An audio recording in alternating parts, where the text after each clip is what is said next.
Hello everyone. तो most of बच्चों का ये डाउट होता है कि क्या टॉपर्स एनसीईआरटी रियल में पढ़ते हैं भी या नहीं है। बायोलॉजी एनसीईआरटी सब पढ़ते हैं लेकिन क्या फिजिक्स की भी सब पढ़ते हैं। तो इस वीडियो में मैंने क्या किया है, जो अपनी नीट प्रिपरेशन के टाइम पे जो एनसीईआरटी थी उसको आपके सामने दिखाया हुआ है एंड बीच में मैंने ये भी बताया हुआ है कि क्या अगर मैंने पढ़ी है तो ये जरूरी नहीं है कि सबको पढ़ना है भी या नहीं है, क्योंकि मैंने एनसीईआरटी पढ़ के जब क्वेश्चन सोल्व किए तो मुझे पता चला कि रियल में कितने क्वेश्चन एनसीईआरटी से आते हैं और कैसे एनसीईआरटी को पढ़ना है। ठीक है, तो ये सारी चीजें आपको इस वीडियो में मिल जाएगी। तो लेट्स बिगिन।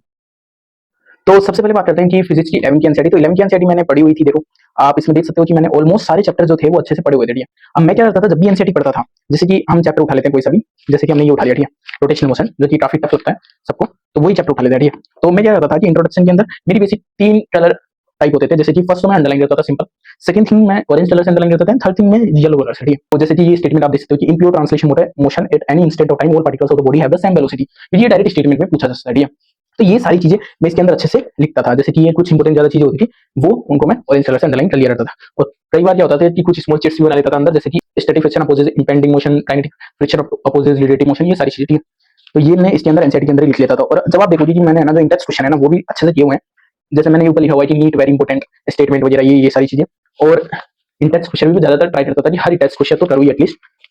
अब रही बात समरी की, तो समरी में मैं क्या करता था कि एक बार ऊपर ऊपर से पढ़ता था, क्योंकि मोस्ट ऑफ चीजें तो आपको अंदर ही मिल जाएगी, लेकिन कुछ चीजें मैं पढ़ता था तो उनको अंडरलाइन कर लेता था रेड पेन से। ठीक है, और जब आप पॉइंट्स टू पॉइंटर में जाओगे तब भी उसके अंदर कुछ कुछ चीजें होती है जो काफी इंपॉर्टेंट होती है। ठीक है, एंड जो क्वेश्चन थे वो मैंने 11 के तो नहीं किए, क्योंकि 11 के इतने काम नहीं आते। 12 की बुक के मैंने इसलिए किए थे क्योंकि 12 में क्या होता है कि अपना बोर्ड्स का भी प्रिपरेशन करना होता है। ठीक है, तो इसके लिए जैसे कि आप ये देख सकते हो, तो बेसिकली है ना, जो ये सब सेकंड पार्ट है ना अपना 11 का, वो ज्यादा इंपॉर्टेंट है, क्योंकि इसके अंदर ऐसे चैप्टर्स है जैसे कि अपना mechanical properties of fluid solids वगैरह, थर्मल प्रॉपर्टीज, तो ये थोड़े थ्योरी के एस्पेक्ट से ज्यादा इंपॉर्टेंट होते हैं। फर्स्ट पार्ट आप चाहे स्किप कर सकते हो एनसीईआरटी 11 का है, लेकिन जो सेकंड पार्ट है उसको तो आपको पढ़ना ही चाहिए। और आप देख भी सकते हो मैंने बहुत काफी अच्छे से पढ़ा हुआ था, सबको लिखा हुआ था कि भाई क्या क्या इंपॉर्टेंट चीजें हैं, ये सारी चीजें। और अगर आप कमेंट करोगे तो मैं आपको इधर डिस्क्रिप्शन बॉक्स में भी इसकी पीडीएफ दे दूंगा, जिसकी आप अच्छे से पढ़ सकते हो कि कौन कौन सी चीजें इंपॉर्टेंट है। आपको सारी चीजें पढ़ने की जरूरत नहीं है। अब बात करते हैं कि जो 12th की जो फिजिक्स है उसके बारे में। तो 12th की फिजिक्स मैंने शुरू में तो थोड़ा कम दोस्त था तो इतना नहीं पढ़वाया, लेकिन हाँ कुछ कुछ चैप्टर्स हैं उनको तो हमारे टीचर ने बोला हुआ था वो पढ़ने हैं, तो वो मैंने अच्छे से पढ़े हुए थे। एंड इसमें आप देखोगे कि मैंने एक्सरसाइज क्वेश्चंस भी सोल्व किए हैं। अगर आप मतलब बोर्ड के लिए प्रिपेयर कर रहे हो 12th के साथ ही, तो आपको एक्सरसाइज क्वेश्चन भी अच्छे से सोल्व करने चाहिए, क्योंकि ये काफी टफ होता है। ठीक है, ये जो 12th के अंदर मैंने सबसे ज्यादा चीज यूज में ली थी, मतलब फिजिक्स की एनसीईआरटी पढ़ते टाइम, वो ये ली थी कि मैं क्या करता था, जैसे कोई भी पैराग्राफ होता था ना उसको साइड में लिख लेता था हिंदी के अंदर, जो कि सबसे ईजी होता है। ठीक है, आपको जैसे भी सुटेबल हो आप वैसे लिख सकते हो। तो मैं 12th के अंदर मैंने यही चीज की थी कि मैं साइड में लिख लेता था। ठीक है, जैसे कि आप इधर भी देख सकते हो सोलेनोइड वाले में, सोलेनोइड वाले में भी मैंने साइड में लिखा हुआ है कि सोलेनोइड के बीच में जो मैग्नेटिक फील्ड होती है uniform strong along the axis of solenoid होती है। ये सारी चीजें मैं इधर साइड में लिख लेता था ताकि मुझे पूरी थ्योरी ना पढ़नी पड़े। ठीक है, बार बार।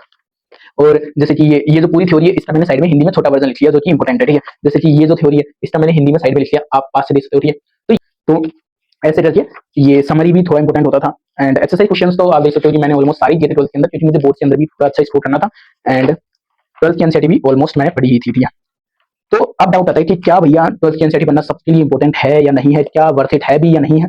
क्योंकि मैंने एनसीईआरटी पढ़ी हुई है तो मैं आपको बता सकता हूँ कि क्या रियल में एनसीईआरटी पढ़ना है या नहीं है। तो फर्स्ट थिंग कि देखो एनसीईआरटी काफी मोटी होती है, बायो की एनसीईआरटी जितनी है। ठीक है, अगर आप इसको पढ़ने लगोगे तो काफी टाइम लगेगा, सिंपल बात है। ठीक है, तो आपको एनसीईआरटी कब पढ़नी है और कैसे पढ़नी है। ठीक है, सबसे पहली बात, जब आपका मोस्ट ऑफ सिलेबस कवर हो जाए एंड आपके पास लास्ट के 2-3 महीने बच रहे हैं और आपका अच्छा स्कोर आ रहा है मॉक टेस्ट के अंदर भी, और आपको अब लगता है कि मुझे क्वेश्चन प्रैक्टिस करने की इतनी ज्यादा जरूरत नहीं है, तब आप एनसीईआरटी पे मूव ऑन सकते हो। आप एनसीईआरटी फिर पढ़ सकते हो। ठीक है, ऐसा नहीं है कि आपका अभी सिलेबस चल रहा है और आप एनसीईआरटी फोकस करते जा रहे हो, क्योंकि एनसीईआरटी में इतने ज्यादा क्वेश्चंस नहीं आते। एक बार सोच के देखो, अगर 45 क्वेश्चंस आपके आ रहे हैं एनसीईआरटी मतलब 45 क्वेश्चन आपके आ रहे हैं नीट में फिजिक्स से, तो 43 जो क्वेश्चंस होंगे वो डायरेक्ट जो आपको टीचर ने पढ़ाया है वो जो क्वेश्चंस आपने सोल्व किए उससे आएगा। जो बाकी के 2 क्वेश्चन होंगे वो आपको एनसीईआरटी से आएंगे। तो अगर आपको एक अच्छा स्कोर करना है, मतलब टॉपर्स की लिस्ट में है, टॉप 10 टॉप 50 या एम दिल्ली जैसा स्कोर करना है, तब आप एनसीईआरटी पढ़ो, वरना आप एनसीईआरटी को स्किप भी कर सकते हो। ठीक है, ये सिंपल बात है।